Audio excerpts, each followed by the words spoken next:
They shattered a bottle on my head in front of 100 guests. I left bleeding and called a lawyer. 3 weeks later, I showed up with the deed to their house, and a smile they'll never forget. The champagne shattered across my head, spilling crimson and glass onto the marble floor, silencing the entire room. I'm Callum Hayes, 48, an internal controller. And that night at my brother's birthday party, I learned exactly what family loyalty is worth. The silver pocket watch in my jacket ticked steadily as I staggered out, blood trailing in my wake. Have you ever discovered the true price of family? Share your story below. I'm listening. The chandeliers glittered with a harsh brilliance above the polished marble floors of the Highland Village estate. Guests draped in designer suits and glittering dresses floated from room to room with glasses of champagne balanced effortlessly in manicured hands. The air smelled of cedarwood and money, an aroma that had been part of my life since I could remember. It was Morgan's 50th birthday. And if you didn't know better, you'd think it was a senator's inauguration. I stepped inside, smoothing the lapels of my navy suit, the one I reserved for weddings and funerals. I was greeted with polite nods and forced smiles, the kind that people use when they're obligated to acknowledge you but would rather not. It was always like this, like I was a distant relative, someone necessary but not quite welcome. Morgan was the center of it all, standing beneath the archway with a whiskey glass in one hand and his other arm around Vivian. They were laughing with a group of associates I didn't recognize, probably from one of his recent business acquisitions. His suit was custom-tailored, sharp lines and perfect creases that spoke of appointments I'd never been invited to. When his eyes caught mine, he lifted his glass slightly, more in acknowledgement than greeting. I nodded back, making my way to the bar. Iris was there, draped in a crimson dress that sparkled under the lights. Her hair was pulled back in a bun so tight I wondered if it hurt. She was speaking with a tall man in a charcoal suit, her fingers brushing his arm as she laughed. When she saw me, her smile faltered just enough for me to notice. "Callum," she said, stretching her lips into something that resembled a smile. "I wasn't sure you'd make it." "I wouldn't miss it," I replied, taking a glass of champagne from the bar. The bartender didn't ask if I wanted it, just handed it to me like it was assumed I'd follow the script. "Well, I'm glad you're here," she said, her eyes glancing past me almost immediately. "Morgan's been waiting to speak with you." I turned slightly, following her gaze. Morgan had separated from his circle and was making his way over, whiskey still in hand. His smile was broader now, dripping with confidence. "Little brother," he said, clapping a hand on my shoulder a bit too hard. "Glad you could join us." "Wouldn't miss it," I echoed, forcing a grin. He looked me over, eyes pausing on the cuffs of my suit. I knew what he saw. 3 years out of style, a little too tight around the shoulders. His lips twitched, but he didn't comment. "Let's get a drink," he suggested, steering me away from the crowd. We walked through the hall, polished marble floors clicking under our shoes. Paintings of stern-faced ancestors watched us from the walls, their frames gilded and heavy. We passed by the study, its doors closed but leaking light from beneath. Laughter spilled out from somewhere down the hall, mingling with the clink of glasses. Morgan led me to a side room, smaller and more intimate, with leather chairs and a wooden bar. He poured 2 glasses of bourbon, sliding one across the counter to me. "To family," he said, raising his glass. "To family," I replied, clinking mine against his. The bourbon burned on the way down, but I didn't flinch. He leaned back against the bar, swirling his glass thoughtfully. "You know, I was talking to Mom the other day," he began, eyes fixed on the amber liquid. "We were discussing legacy, future, all that." I raised an eyebrow. "That so?" He nodded, eyes still trained on his drink. "Yeah. And she brought up something interesting. Your place, Midtown." My grip tightened slightly around the glass.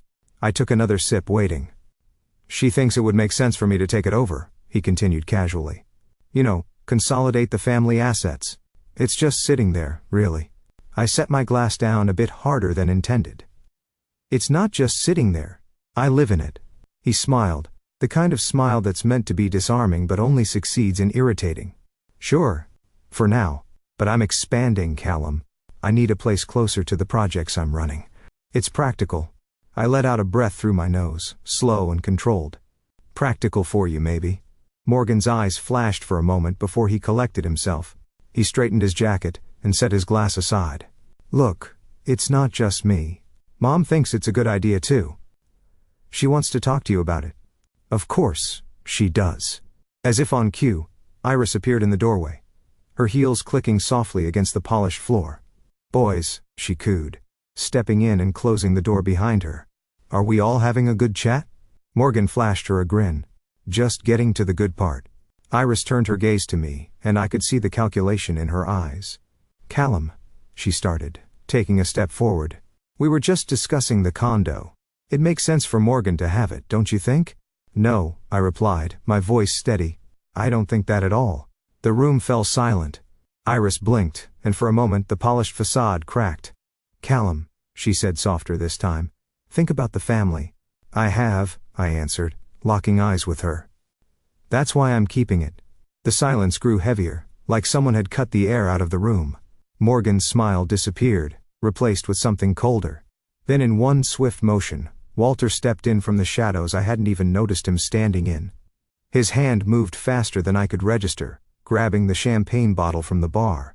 The crash was deafening. Glass shards scattered across the floor, sparkling like stars under the chandelier light. Warmth trickled down my temple, and I touched my hand to it, pulling back to see red. I stumbled back, catching myself on the edge of the bar. Iris didn't move. Morgan didn't move. No one did.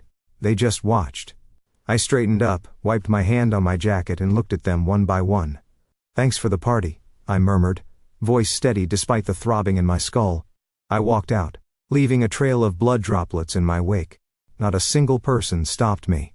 Outside I slid into my car, staring back at the mansion lights flickering in the distance. I pressed my palm to my temple, feeling the wetness seep between my fingers. I turned the ignition, headlights flaring against the night, and pulled away. The party was still going on behind me, but I knew then I was done being the outsider. The morning sun bled through the blinds of my apartment, slashing thin lines of light across stacks of disheveled paperwork. My head throbbed where the champagne bottle had struck, the bruise blooming across my temple like a violent flower. I winced as I touched it, fingertips coming away slightly sticky. The crimson stain on my collar was stubborn. It hadn't washed out entirely, a ghost of the night before lingering on cotton threads. I settled into my chair, the leather creaking under my weight, and exhaled slowly. In front of me, the dining table was covered in documents, property deeds, trust agreements, bank statements, all collected over the years like artifacts of a life I was barely holding on to. The condo deed was at the center, its edges worn from handling. I ran my fingers along the embossed lettering, pausing at my own signature, the ink slightly smudged but legible. It didn't feel right. I leaned back, sipping the coffee I'd brewed hours ago. It was lukewarm, bitter, but it kept my hands busy. I shuffled through the papers, highlighting lines, cross-referencing dates. The air grew heavy with the scent of stale caffeine and dust. Midtown bustled beyond my window, oblivious to the unraveling of my life. I picked up the deed again, squinting at the signature. It was mine, technically. My name scrawled in hurried cursive, the way I usually signed work documents when rushing between meetings. But there was something off. I flipped to the next page, dated 2 days after my supposed signing. A notary stamp, clear and precise, pressed against the corner. It was real, but I didn't remember it. That's when I saw it. The address was wrong. It listed 5608 Main Street, instead of 5620. It seemed minuscule, a clerical error at best. But something in my gut twisted. I flipped back through the folder, scanning other documents. My fingers slid across a crumpled business card near the bottom of the pile, slightly yellowed at the edges. Hudson Raines, corporate law specialist. I hadn't spoken to Hudson since that company dinner 2 years ago. I remembered the cigar smoke swirling in the dim light, his laugh booming across the room. He was old school Texas, tailored suits, heavy rings, and a handshake that could crush granite. I tapped the card against the edge of the table, the rhythm syncing with my heartbeat. Finally, I pulled out my phone and dialed. The line clicked, and his voice came through gravelly and steady. Hudson Raines speaking. Hudson, it's Callum. Callum Hayes. There was a pause just long enough for me to imagine him searching through the files in his brain. Well, I'll be damned. Callum Hayes. It's been 2 years? Closer to 3. What's got you calling me this fine morning? I glanced at the deed sprawled across my desk, its ink glaring up at me. I think I've got a problem. A legal one. Another pause, then a chuckle. Callum, you always did have a knack for trouble. What's going on? I hesitated, fingers brushing against the edge of the silver pocket watch that sat on my desk. I hadn't even realized I'd taken it out of the drawer. Its weight was familiar, grounding. I spun it between my fingers, watching the chain catch the light. I think my condo paperwork was altered. I don't remember signing it. The dates don't match. And there's an address error. Hudson made a low noise in his throat like the rumble of an engine. That sounds like more than just a typo. You free this afternoon? Come by the office. I'll have a look. Yeah, I'm free. Good. Bring everything you've got. This might be interesting. His voice lingered on the last word, stretching it out like he was savoring it. All right. I'll see you then. We hung up, and the silence in my apartment pressed down hard. I set the phone aside and leaned back in my chair, staring at the piles of paper. It felt like sitting in the middle of a spider's web, thin strands stretching out in every direction, waiting for something to give. I stood up and moved to the kitchen, pouring out the dregs of my coffee and filling the cup again. I could hear the rumble of the city outside, the distant of traffic and occasional blare of horns. Midtown was always alive, always pulsing with energy I could never quite tap into. Back at the table, I shuffled the papers into a neater stack, binding them with a rubber band. I picked up the silver pocket watch again, rubbing my thumb over its surface. My father had given it to me on my 30th birthday, back when things still felt like family. Now, it was just a reminder of what had been taken. The clock ticked softly in my hand, steady and unyielding. I slipped it back into my coat pocket, grabbing the stack of documents and tucking them under my arm. My reflection caught my eye in the hallway mirror as I passed. Tired eyes, unshaven jaw, and a bruise that had already begun to yellow. I locked the door behind me, double-checking the bolt. There was no telling what they would try next. As I stepped out into the sunlight, the cold morning air bit at my cheeks. I walked to my car, the documents heavy under my arm. Hudson's office was 20 minutes away, and I intended to be early. Sometimes the only way to break a trap is to understand who set it. I slid into the driver's seat, glancing back at the apartment building towering behind me. If there were any eyes watching from the windows, I didn't see them. I started the engine, the of the motor drowning out the silence. I adjusted the mirror and caught my own gaze, steely, determined, not a flicker of doubt. The reflection of Midtown skyline stretched behind me, all glass and ambition. I closed the laptop with a soft click, the screen going black and leaving me with nothing but my own reflection. My hands were steady now, gripping the edge of the table. Whatever game they were playing, I was done sitting out. I was finally ready to play. The smell of sizzling bacon and freshly brewed coffee hit me the moment I pushed through the glass door of Tommy's Diner. It was like stepping back into the 80s. Red vinyl seats cracked at the seams, a jukebox in the corner that hadn't played a note in years, and a counter lined with chrome bar stools where old regulars sat hunched over their cups. The bell above the door jingled, drawing a glance from Hudson, who was already settled into a booth near the back, fingers drumming rhythmically on the tabletop. He looked exactly the same as I remembered. Gray hair slicked back, thick glasses perched low on his nose, and that same navy suit that seemed to fit him like a second skin. Hudson Raines hadn't aged. He had just solidified, like time couldn't quite touch him. He raised his hand in a half-wave, motioning me over. "Callum Hayes," he greeted, his voice warm and crackling like old radio static. "Been too damn long." I slid into the booth across from him, nodding at the waitress who appeared with a notepad. Hudson flashed her a grin. "Black coffee, 2 sugars?" he ordered without hesitation. He turned to me. "The usual for you?" I hesitated. "I haven't been here in years." "Some things don't change," he chuckled. "Trust me." The waitress scribbled on her pad and disappeared behind the counter. Hudson leaned back, stretching his arms across the booth. "You know, this is where I met your father," he said, tapping the edge of the table with 2 fingers. "Right here, this very booth." I raised an eyebrow. "My father? Here?" He nodded, a grin creeping up his face. "Yeah, back in '82. He'd come in every Thursday for pie and black coffee, sat right where you are now." He tapped the table again, more firmly this time. Man had a head for numbers like I'd never seen, could calculate interest rates in his head faster than I could with a calculator. I shifted slightly in my seat, the vinyl creaking beneath me. "I didn't know that." Hudson leaned forward, his voice dropping to a conspiratorial whisper. "He was a damn good businessman, but you've got his instincts." The waitress returned, setting down 2 steaming mugs. I nodded my thanks, wrapping my hands around the cup. The heat seeped into my palms, grounding me. Hudson sipped his coffee, watching me over the rim. "So," he started, setting the cup down with a soft clink. "You brought the documents?" I nodded, reaching into my briefcase and sliding a manila folder across the table. Hudson's fingers, thin but steady, flipped it open. He thumbed through the pages, pausing occasionally, his eyes scanning the lines with practiced precision. "This," he murmured, tapping one of the documents, "isn't right." He flipped to another page, eyes narrowing. "And this, whoever did this was either sloppy or just plain arrogant." I leaned forward, my palms pressed flat against the table. "What do you mean?" Hudson straightened, adjusting his glasses.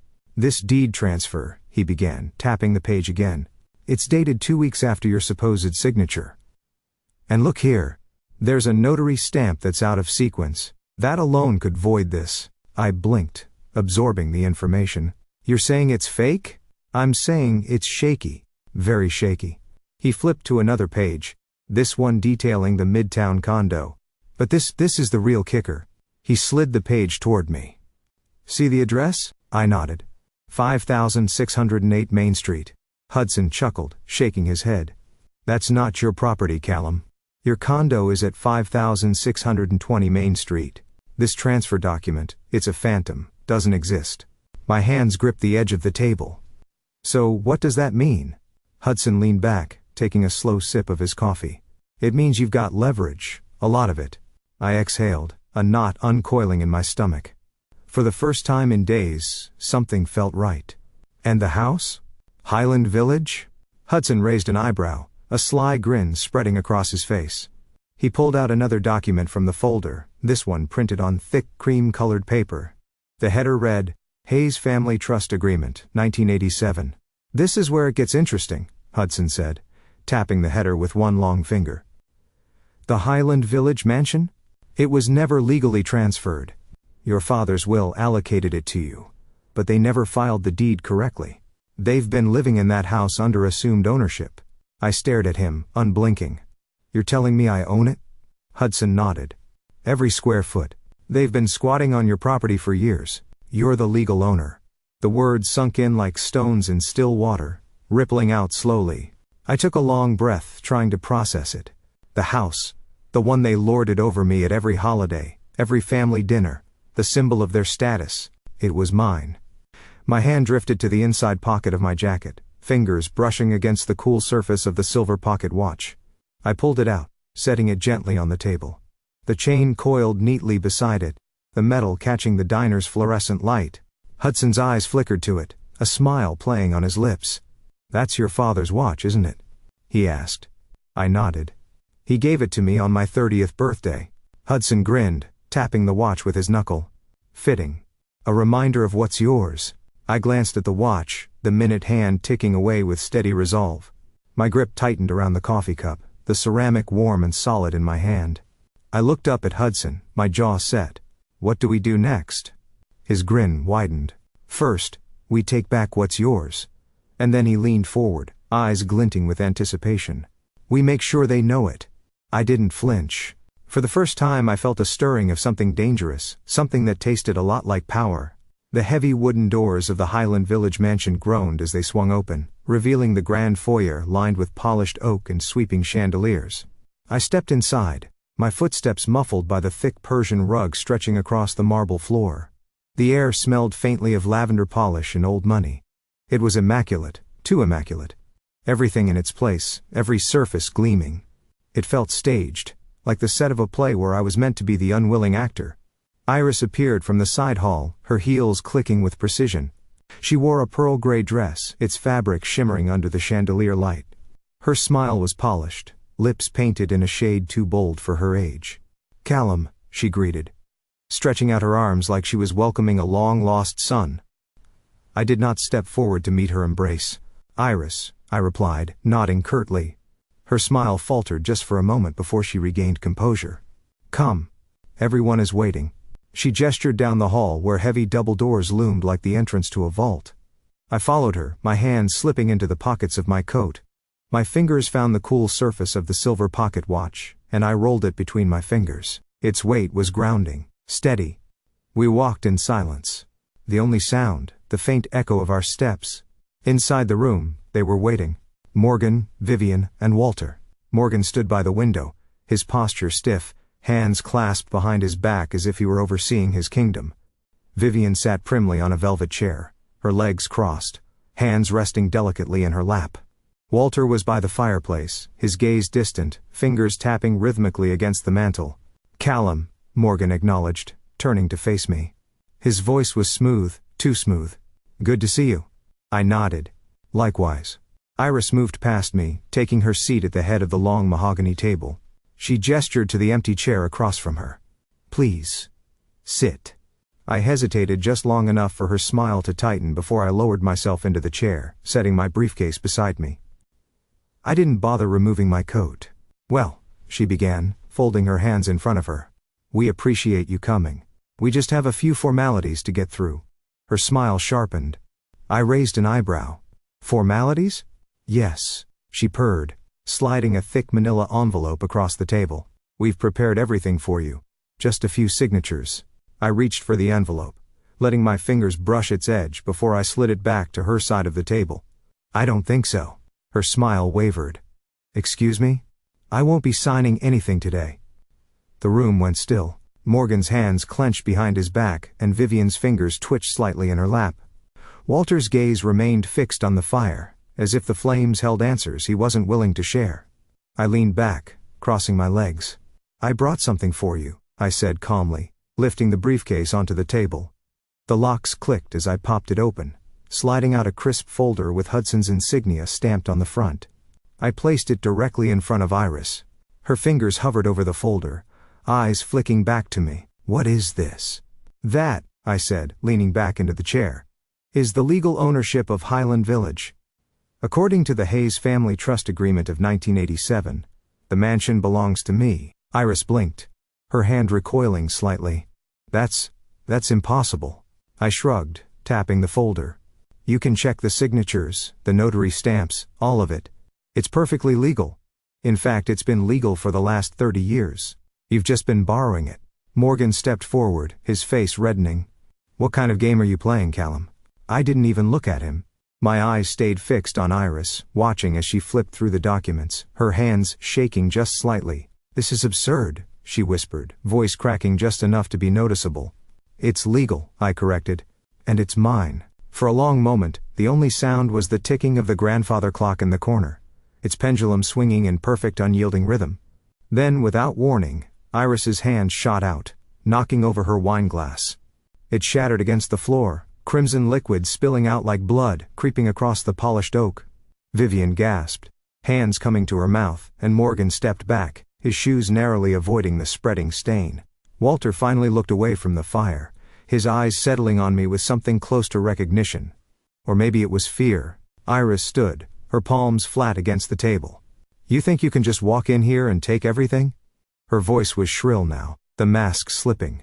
"I'm not taking anything," I replied evenly, standing up and smoothing the front of my coat. "I'm just reclaiming what's mine." I reached for the briefcase, snapping it shut and tucking the folder back inside. I could feel their eyes burning into my back as I turned towards the door. "I'll have the legal team contact you about the details. I'm sure it will be cordial." Morgan's fists clenched at his sides, but he said nothing. Vivian's eyes shimmered with disbelief, her lips parting as if she wanted to speak but couldn't find the words. Walter simply watched, his gaze heavy and unblinking. I paused at the doorway, turning back one last time. "Oh, and Iris?" She stiffened, her fingers still trembling against the polished wood of the table. I smiled. "It's just business." Her eyes flashed with rage, and before she could respond, I stepped out into the hallway, my footsteps steady and unhurried. The winter wind sliced through me as I stepped outside, but I didn't flinch. I pulled the collar of my coat up against the cold, slipping my hand into the pocket where the silver pocket watch rested. I could feel its weight, its ticking steady against my palm. The doors closed behind me, the echo carrying through the courtyard. I didn't look back. For the first time in my life, I had walked out of that house without feeling the weight of its walls pressing down on me, and I intended to keep it that way. Hudson's office smelled of old leather and fresh ink, the kind of place where power was brokered behind closed doors, far away from the prying eyes of the public. Shelves lined with thick leather-bound books stretched from floor to ceiling, their spines marked with cases dating back decades. A massive wooden desk dominated the center of the room, its surface cluttered with manila folders, legal briefs, and an ornate brass pen holder that looked like it hadn't been moved in years. I stepped inside, closing the heavy door behind me. Hudson glanced up from his chair, his eyes sharp and unyielding. "Callum," he greeted, rising to shake my hand. His grip was firm, grounding. "Good to see you." I took the seat opposite him, the leather groaning slightly under my weight. Hudson wasted no time. He reached for a thick envelope sitting at the corner of his desk, and slid it across the polished wood.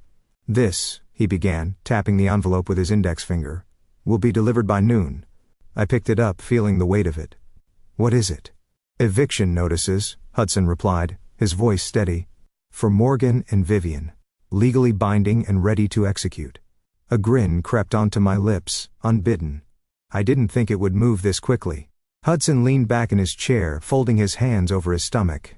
"The law is funny that way. When you have the right leverage, it's almost efficient." He nodded toward the window behind him where the Houston skyline sprawled beneath thickening gray clouds. "You know, I once watched your father broker a deal from this very chair. He took a man's entire real estate portfolio with just 2 signatures." I raised an eyebrow. "2?" Hudson nodded, his eyes gleaming with nostalgia. "The first was his, the second was the man's. Took him 2 hours to realize what he'd signed away." I couldn't help but chuckle. Guess the apple doesn't fall far from the tree. He slid another folder across the desk. This one was thicker, the pages inside bulging against the manila cover. "This," he said, tapping it gently, "is our ticket to making sure they can't fight back." I opened the folder, skimming the first few pages. Financial statements, property tax slips, transfer agreements. Hayes Capital Holdings laid bare in legal terminology. "These are evidence," Hudson confirmed. "They've been siphoning off Kihu tree funds into private accounts. I've traced it back 6 years. Quiet little movements. 10,000 here, 50,000 there. Adds up." I flipped through the pages, the enormity of it sinking in. "This is enough to bury them." Hudson smiled, a gleam of satisfaction dancing in his eyes. "More than enough. I've already spoken to a few people downtown. Once this goes public, the mansion is just the beginning." I leaned back in my chair, letting the reality of it settle. "So what happens next?" Hudson adjusted his glasses. "Next, we file for rightful ownership. We serve those notices. And then we wait." "Wait for what?" He smirked. "For them to crack." I closed the folder, setting it back on the desk. "And if they don't?" "They will," Hudson replied without hesitation. "They always do." The clock on the wall ticked softly, its rhythm steady and unyielding. I reached into my coat pocket, fingers brushing against the familiar weight of the silver pocket watch. I pulled it out, its surface cool and polished, the hands still ticking with stubborn persistence. Hudson glanced at it and smiled. "Still have that old thing, still works," I replied, snapping it shut and slipping it back into my pocket. Hudson nodded approvingly. "Some things are built to last." There was a knock at the door, and Hudson's secretary stepped in, her heels tapping softly against the hardwood. "Mr. Raines, the courier is here for the documents." Hudson straightened, nodding toward me. "Would you like to do the honors?" I didn't hesitate. I stood picking up the thick envelope, its weight solid in my hands. I handed it over to the courier, a young man in a crisp suit who barely looked old enough to drink. He accepted it with both hands, nodding respectfully. "I'll have it delivered by noon, sir." "See that you do," Hudson replied. The door clicked shut behind him, and Hudson turned back to me. "Now," he said, settling back into his chair, "we wait for the fireworks." By 3, they had begun. I watched it unfold from my apartment window, sipping black coffee from a chipped ceramic mug. My view of the city stretched out in all directions, gray buildings rising like jagged teeth against the sky heavy with rain. On the flat-screen television mounted to the wall, Morgan and Walter stood before a wall of reporters, microphones thrust towards them like spears. Morgan was speaking, his voice muffled through the glass and distance, but the scroll at the AITA deeply in front of him, his gaze fixed somewhere above the crowd. Bottom of the screen told the story well enough. Hayes Capital Holdings faces legal challenge, family dispute over property and trust funds. I raised the mug to my lips, the coffee still warm. On the screen, Morgan's face twisted with what might have been concern or maybe fear. Walter stood behind him, hands folded neatly across his chest, eyes fixed somewhere beyond the cameras. I could almost hear their voices. the rehearsed lines and careful gestures. "This is a misunderstanding," Morgan would say. "A family matter, nothing more." But the journalists were relentless. Microphones bobbing forward, questions sharp and unyielding. I took another sip, watching them deflect, stall, spin. The mansion in Highland Village loomed behind them, its windows gleaming under the press lights. My house. I placed the mug down, turning back to the documents sprawled across my desk. The eviction notices were clean, pristine. Hudson's penmanship scrawled neatly across the bottom. His signature bold and unflinching. My name beside it, sharp and definitive. I reached for the silver pocket watch, setting it on the desk. It clicked softly, each second a reminder that time was no longer on their side. The rain began to fall, light at first, then heavier. It blurred the cityscape through my window, smearing lights and shadows into streaks of gray. I watched Morgan and Walter retreat from the cameras, their faces frozen in polite smiles that I knew were already cracking beneath the surface. The coffee steamed beside me, a thin wisp of warmth against the chill that had settled in the room. I leaned back, folding my hands behind my head, eyes fixed on the rain-splattered glass. "Now the real game begins," I murmured, the words slipping out before I could catch them. And somehow, I knew they were true. Screens glowed in the dim light of my apartment, their reflections stretching long across the hardwood floors. Rain pattered steadily against the windowpane, blurring the Houston skyline into streaks of gray and white. The news anchors spoke in hurried tones, their voices overlapping as headlines scrolled across the bottom of the screen. "Hayes Capital Holdings under federal investigation." I leaned back in my chair, the leather creaking softly. My laptop sat open on the desk. A new email from Hudson blinking impatiently in my inbox. I clicked it open. Subject, their cracking column. "It's only a matter of time. I hope you're ready for this. Hudson." I read it twice, the corners of my mouth twitching into something close to a smile. Hudson didn't need to say more. The television was doing all the talking. Newscasters dissected every financial record that had been leaked, evidence of Quihu tree funds being funneled into private accounts hidden beneath shell corporations and offshore trusts. Walter's name was splashed across the headlines alongside Morgan's, the two of them frozen in unflattering snapshots as they left the Hayes Capital offices with stone-set faces. The rain outside intensified, streaking down the windows in jagged lines. I reached over, running my fingers along the edge of the silver pocket watch that sat on my desk. Its ticking was barely audible over the sound of raindrops, but it was there. Steady, unyielding. I flipped it open, watching the hands move in perfect synchronization. Time, it seemed, was finally on my side. My phone buzzed against the table, vibrating insistently. I glanced at the screen. Vivian. Her name glowed with a desperation I could almost feel. I let it ring out, watching as it went silent, only to light up again a moment later. She was persistent. I'd give her that, but I had nothing to say. I turned back to the screen, clicking through Hudson's attachments. Legal briefs, financial summaries, printouts of account transfers, all with his neat methodical notes scrawled in the margins. He was building a case so airtight, not even Morgan's smooth-talking lawyers would be able to poke a hole through it. My eyes flickered back to the television just in time to catch Morgan stepping up to a podium. His face was pale, eyes sunken with fatigue, but he forced a smile as the cameras clicked and whirred. Behind him stood Walter, hands clasped. Morgan cleared his throat, the microphone amplifying the sound to a grating echo. "I want to address the allegations that have been brought forth against Hayes Capital Holdings," he began, his voice steady but strained. "These claims are baseless, the result of mismanagement and miscommunication. We are fully cooperating with federal investigators, and I assure you the truth will come out." I laughed. A short, sharp sound that startled me in the quiet of my apartment. He still thought he could charm his way out of this. The news anchor came back on screen dissecting Morgan's speech with thinly veiled skepticism. Her voice faded as I clicked over to my email drafting a statement of my own. Media statement. Hayes Capital Holdings to whom it may concern. As the rightful owner of Highland Village and a principal heir to Hayes Capital Holdings, I stand firmly in support of the federal investigation. For years I watched as financial discrepancies were swept under the rug, hidden behind facades of charity and community engagement. The truth is finally coming to light, and I intend to see it through. Transparency is not just a demand, it's a right. Sincerely, Callum Hayes. I read it twice, then hit send. The cursor blinked at me, steady and unyielding. Outside the rain continued its relentless drumbeat, tapping against the glass in rhythm with the pocket watch on my desk. I stood, stretching out the stiffness in my shoulders, and walked to the window. Houston stretched out before me, slick with rain, and shadowed in the encroaching dusk. Red and white lights blurred through the mist, headlights flashing as cars moved in unison along the freeway. I watched them for a long moment, the silence broken only by the of my laptop, as it sent email after email to Hudson and the media contacts he had prepared. 2 days later, it happened. I was back in Hudson's office, the rain still steady outside his windows. He sat behind his desk, sleeves rolled up and glasses perched precariously on the tip of his nose. He looked up as I entered, waving me over to the screen on his desk. "You're going to want to see this." I leaned over his shoulder, eyes squinting at the grainy footage.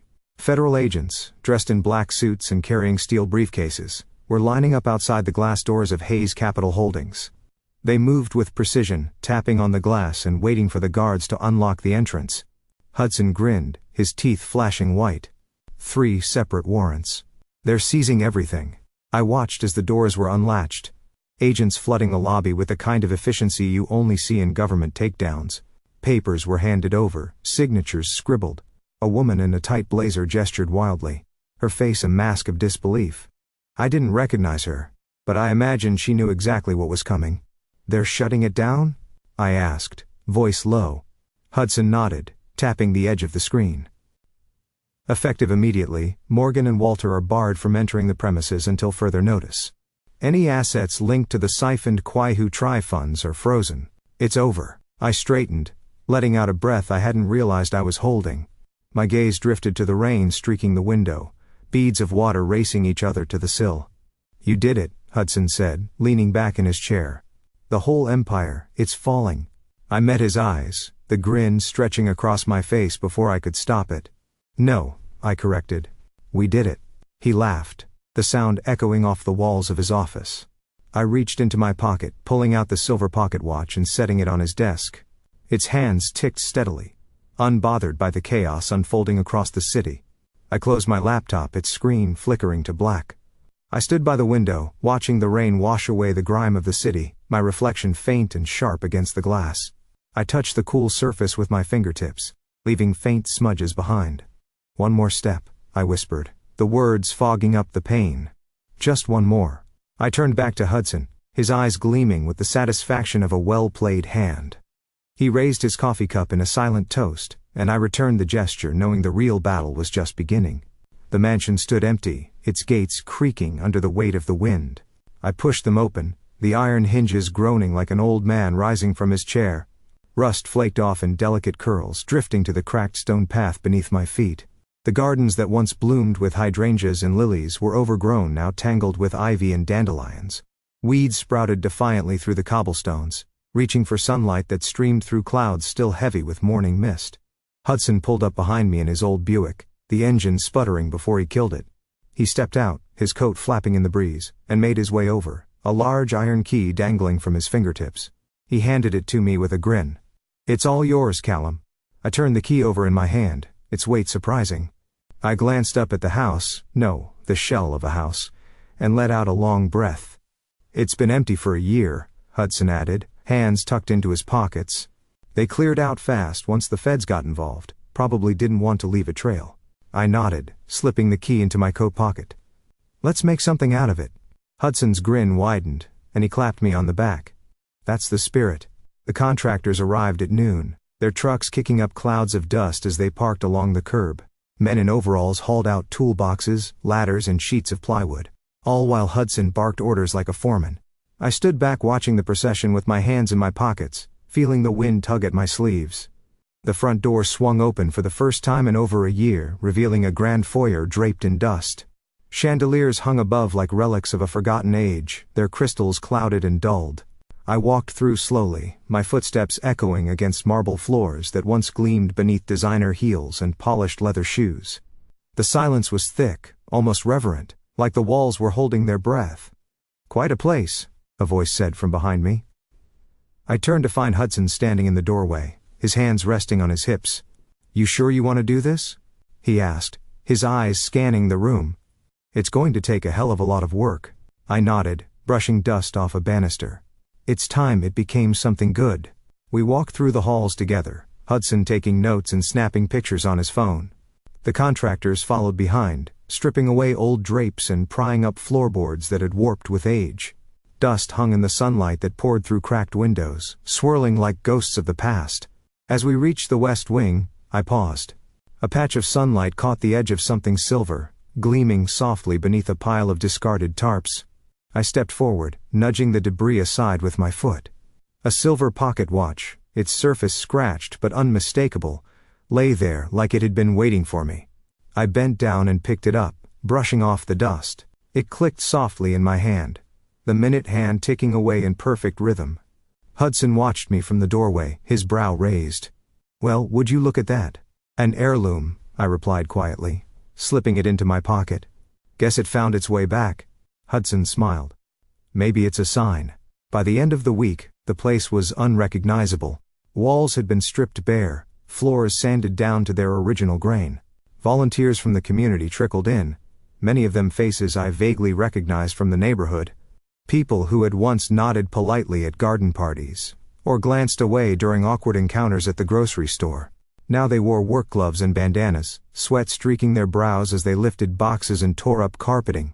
There was a sense of unity in the chaos. Laughter mixed with the grind of power tools, and every nail hammered into place felt like it was erasing a fragment of the mansion's past. The grand dining hall, where Morgan had once toasted his victories, was gutted and repurposed as a communal meeting space. The study where Walter had counted his ill-gotten gains, now stood as the foundation for a library and learning center. One afternoon, as we were clearing out the remnants of the East Wing, a woman approached me holding something small and gleaming in her hand. Her hair was white, tied back with a scarf, and her eyes were bright with recognition. She stepped forward, her voice soft but clear. "You don't know me, but I knew your father." I blinked, taking a step closer. "You did?" She nodded, extending her hand.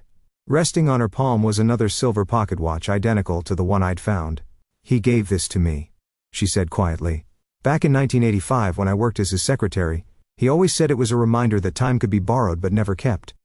My breath caught. I took the watch from her hand, the metal cool against my palm. "Thank you," I whispered. She smiled, her eyes glimmering with unshed tears. "I'm glad you're doing this," she said, gesturing to the gutted mansion. "He would have been proud." I nodded, too choked up to respond. She left shortly after, her footsteps soft against the polished marble. I watched her go, the watch still heavy in my hand. By the end of the month, the first signboard went up, its letters freshly painted and bold against the morning sky. The crowd that had gathered to watch broke into applause, a ripple of excitement that spread through the courtyard. I stood back, hands in my pockets, watching the letters glint under the sunlight. Hudson joined me, arms crossed over his chest, a grin stretching wide across his face. "You did it," he said, nodding at the sign. "No," I corrected, feeling the weight of the silver pocket watch against my chest. "We did it." Hudson laughed, clapping me on the back. "I suppose that's true." The wind rustled through the empty halls, whispering through the broken window panes. I closed my eyes for a moment, listening to it carry the dust of old memories away. I opened my eyes, taking in the transformation. The stripped floors, the boarded-up windows soon to be replaced, the volunteers hammering away with smiles on their faces. "This is just the beginning," I murmured, my voice nearly lost to the wind. Hudson looked at me, his smile fading into something softer, more reflective. "I'd say it's a damn good start." And for the first time in a long time, I believed him. A ribbon stretched across the entrance of the Highland Community Trust, fluttering gently in the morning breeze.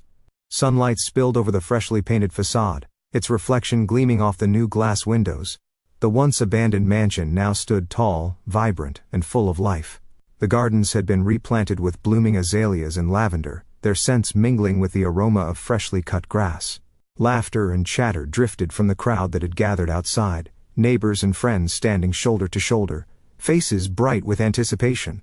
Hudson stood beside me, his hands clasped neatly behind his back. He wore a tailored gray suit, the fabric pressed and pristine. He nudged me gently with his elbow, a grin spreading across his face. "You've come a long way, Callum." I glanced over at him, unable to stop the smile that tugged at my own lips. "I had good company," I replied, my hand brushing the cool metal of the silver pocket watch nestled in my jacket. Its weight was familiar now, almost comforting. The crowd quieted as Hudson stepped forward, clearing his throat. "Ladies and gentlemen," he he began, his voice carrying easily over the courtyard. Thank you all for coming today. What you see here is not just the revival of an old building, it's the rebirth of a community. Applause erupted, and I watched as familiar faces beamed back at us. People I'd known since childhood. Old neighbors, friends of my father, new families that had moved in during the years I'd spent away. They were all here standing in unity, anticipation crackling in the air. Hudson turned back to me, his eyes shining with pride. Callum, he said, extending the oversized silver scissors toward me. I believe you have the honors. I stepped forward, the crowd parting slightly to make room. I took the scissors from Hudson's hands, the blades cool and heavy. The ribbon fluttered softly, its ends held by two local children, their eyes wide with excitement. I bent down to their level, smiling. Ready? They nodded enthusiastically, and I straightened, positioning the scissors around the taut fabric. I hesitated for just a moment, taking in the faces watching, the building standing strong behind me, the weight of everything that had brought us here. I closed the blades with a satisfying snip. The crowd erupted into applause, cheers ringing out as the ribbon fell to the ground. Camera flashes popped, and I blinked against the sudden burst of light. Hudson patted me on the back, his hand firm and reassuring. You did good, Callum, he said softly. I turned back to the building, the doors swinging open as the first wave of families stepped inside. Mothers with children in tow, elderly couples leaning on canes, teenagers with backpacks slung over their shoulders. They moved through the lobby, their footsteps echoing off polished wood floors, their voices mingling with laughter that filled the space where silence had once suffocated. I walked slowly through the halls, my shoes tapping softly against the floors. The walls were freshly painted, adorned with photographs of Houston's history. Community picnics, church gatherings, family reunions. I paused outside the wing that had once been my father's study. The heavy oak doors had been replaced with glass, the room beyond transformed into a library, shelves stacked with books donated by local families. At the entrance, a bronze plaque caught my eye. The letters were engraved in sharp bold strokes, Walter Hayes Memorial Wing. Honoring the past, building the future. I stepped closer, running my fingers over the metal. It was smooth and cool to the touch. I stood there for a moment, my mind quiet. I didn't feel anger, not anymore, just resolution. The main hall bustled with life. Children chased each other through the corridors, their laughter ricocheting off the walls. Volunteers handed out food packages and supplies, setting up tables for job training workshops and after-school programs. The kitchen was alive with the smell of fresh bread and simmering soup, a line already forming outside. I made my way to the main entrance where a glass display case had been mounted beside the doors. Inside, polished and restored to its original sheen, lay the silver pocket watch. Its hands ticked steadily, reflecting the sunlight that streamed through the glass. Beneath it, a small plaque read, "A new beginning, in memory of what was and what will be." I stared at it for a long moment, the world moving around me, yet everything felt still.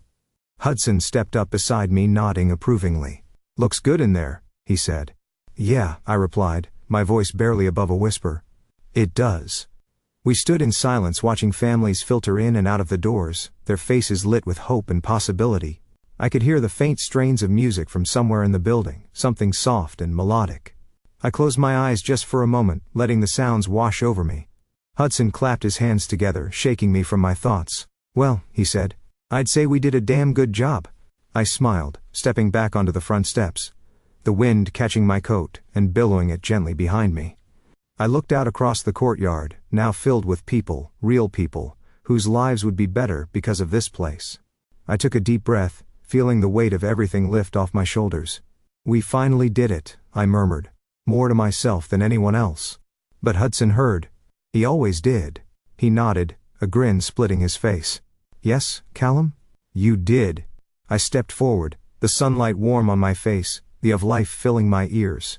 The doors of the Highland Community Trust swung open behind me, voices spilling out like music. I paused, my hand brushing against the silver pocket watch still ticking faithfully in its case. For the first time in my life, I didn't feel like I was walking away from something. I was walking toward it. And I knew deep down that this was only the beginning.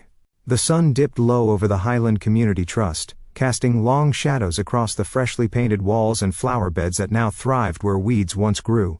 I stood by the glass case where the silver pocket watch gleamed, its surface polished and pristine, ticking steadily as if keeping time for a brighter future. It had come full circle, just like I had. Sometimes, the things we think are lost forever come back stronger, but only if we have the courage to rebuild them. Not all families are made of blood, some are built from shared dreams and second chances. Maybe redemption isn't about erasing the past, but rewriting it, one act of kindness at a time. Have you ever found hope where you least expected it? Thanks for watching. Take care, good luck.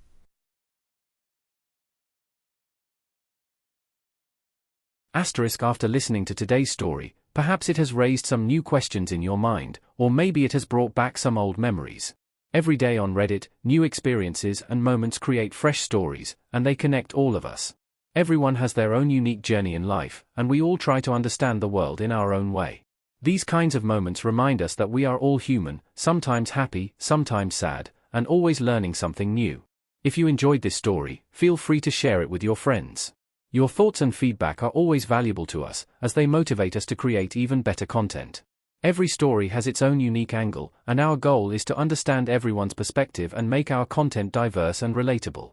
Stories like these help us realize that life's journey is different for everyone, and by hearing other stories, we learn something new. You can also share your own stories with us.